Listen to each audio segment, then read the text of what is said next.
Градот Охрид, град музеј, кој запишал историја низ многу епохи на цивилизациите кои поминале на ова место, на ова балканска и светска ветрометина, кои оставиле безброј архитектонски и запишани факти за нивната култура, творештво. Ние сме горди на тоа што сонцето тука посебно грее и ни инспирира да ја задржиме и надградиме таа голема култура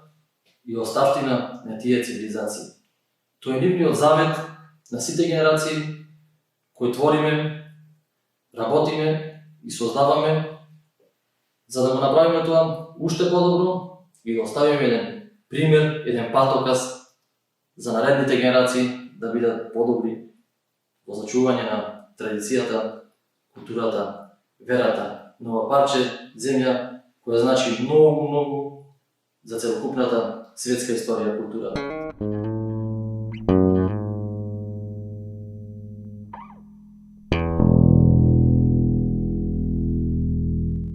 Мојот прадедо Никола Филев и мојот прачичко Петар Филев учествуваат и се дел од организаторите во Охридско-Депарското востание, кој во 1913 година завзеле активно учество и помош во ослободување на населението на Охрид и Охридско. Па потоа мојот прадедо е прогонет и заминува во Австрија, во Виена, каде е член на заграничниот комитет на ТМРО, каде таму ја продолжува дејноста и сите можни припреми за да помогне индиректно на македонските револуционери.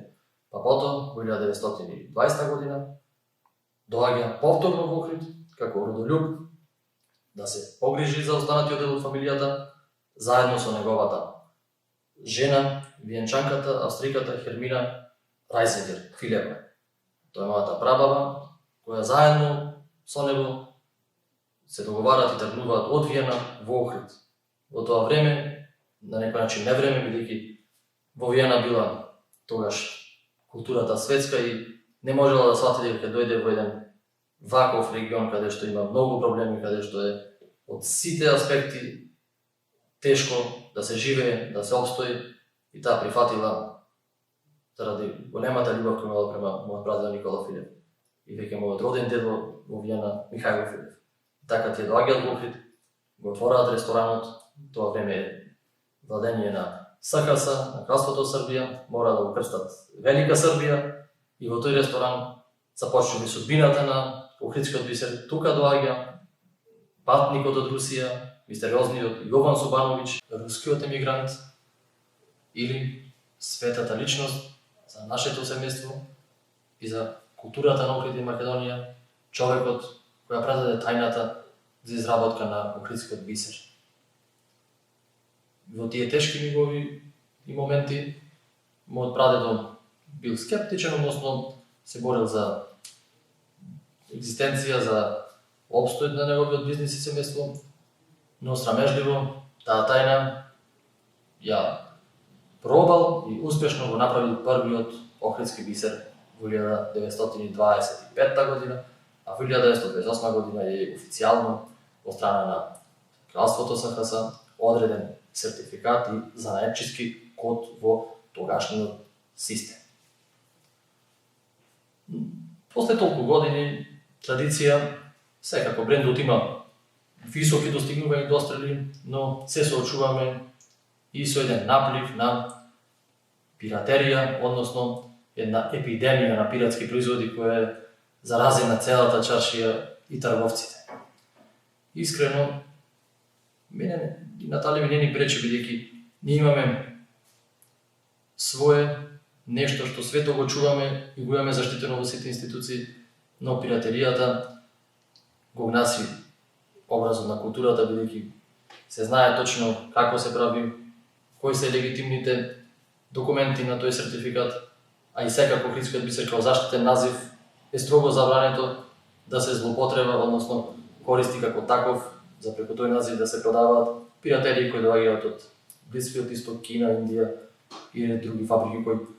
секако легално произведуваат вештачки бисери, но не ги декларираат како охридски. А ние преку трудот на 4 генерации и секако законските регулативи кои не подкрепуваат и не заштитуваат, секако е некоректно некој нашиот интелектуален труд да го зема и да го користи за да прави профит. Со тоа, само тие се во една губитничка позиција, бидејќи излажениот муштерија може да биде само еднаш излажен. А потоа гледа вистината и препораката е диаметрално различна. Затоа секој со среќата ќе речем јасно да се трудат луѓето и за развој на туризмот во Охрид, да создадат нешто свое, да донесат некои производи кои ги нема на овие пазари, за така да има поголема економија, поголема примамливост на странските туристи, а не да се копираме и да правиме онако на некој успел и секој да го прави истото. Тоа оди само кон пропаст, ако беа порано 5 дуќани, сега се 50, па не може да се го поделат тој кулач од сите туристи. Затоа треба да се променат тие работи, за да не дојдеме до немила ситуација да побараме помош на институциите, односно да го спроведиме законот.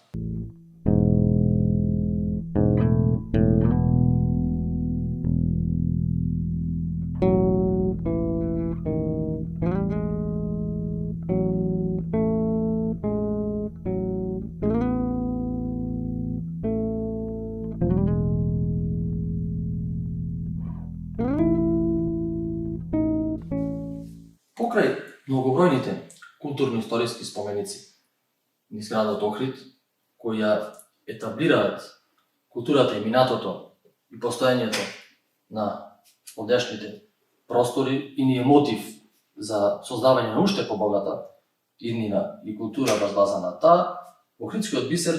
во поново време завзема еден посебен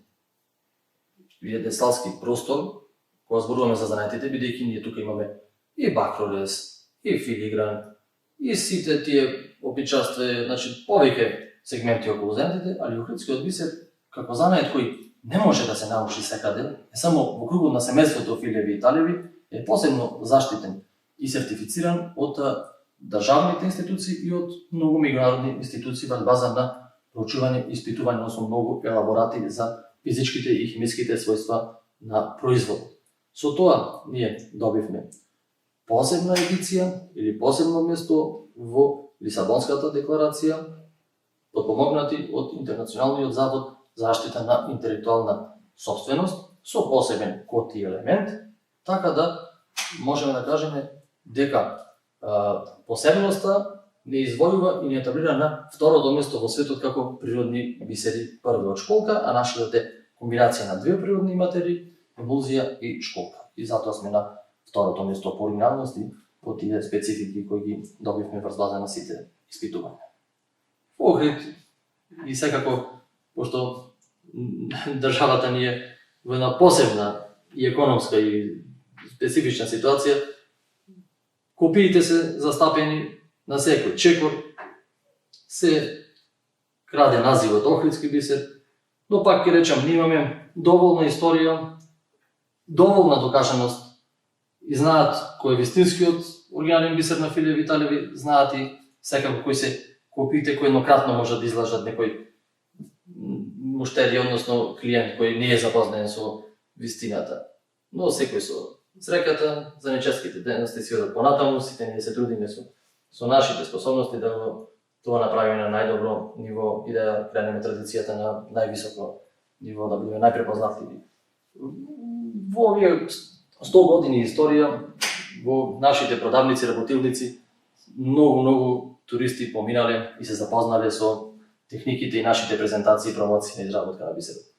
Уште во старите време, уште во времето на мојот прадедо, тој прв изработил бисерна обелица за српската кралица Марија Караџорџевиќ, за бугарската кралица